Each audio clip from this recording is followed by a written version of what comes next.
புதுச்சேரி அரசு சுற்றுலாத்துறையின் கீழ் இயங்கும் நோனாங்குப்பம் படகு குழாமில் போதிய படகுகள் இல்லாததால் ஊழியர்களிடம் சுற்றுலா பயணிகள் வாக்குவாதத்தில் ஈடுபட்டதால் பரபரப்பு ஏற்பட்டது.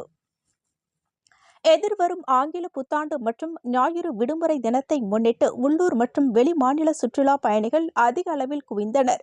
படகு குழாமில் பல படகுகள் பழுதடைந்துள்ள நிலையில் குறைவான படகுகளை இயக்கப்படுவதால் சுற்றுலா பயணிகள் மணிக்கணக்கில் நீண்ட வரிசையில் காத்திருந்து படகு சவாரி மேற்கொண்டனர். மேலும் எதிர்வரும் ஆங்கில புத்தாண்டு தினத்திற்கு வெளி மாநிலம் மட்டுமன்றி வெளிநாடுகளில் இருந்தும் சுற்றுலா பயணிகள் அதிக அளவில் குவிந்தனர்.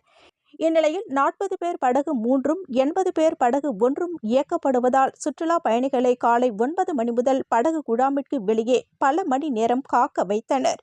மேலும் பெண்கள் மற்றும் சிறுமியர்கள் கழிவறைக்கு கூட ஒதுங்க முடியாத சூழ்நிலையில் கோபமடைந்த சுற்றுலா பயணிகள் படகு குழாமிற்கு வெளியே வழங்கப்படும் 10 ரூபாய் நுழைவு கட்டண இடத்தில் சரமாரி கேள்விகளை எழுப்பி முற்றுகையிட முயன்றனர். மேலும் படகு குழாம் உள்ளே சுமார் 50 சுற்றுலா பயணிகள் மட்டுமே காத்திருந்த நிலையில் உள்ளே அனுமதிக்காதது எதிர்வரும் புத்தாண்டிற்கு வரும் சுற்றுலா பயணிகளை அருகே உள்ள தனியார் படகு குழாமிற்கு மடைமாற்றும் செயலாகும் என்று சுற்றுலா பயணிகள் கடுமையாக விமர்சித்து வருகின்றனர்.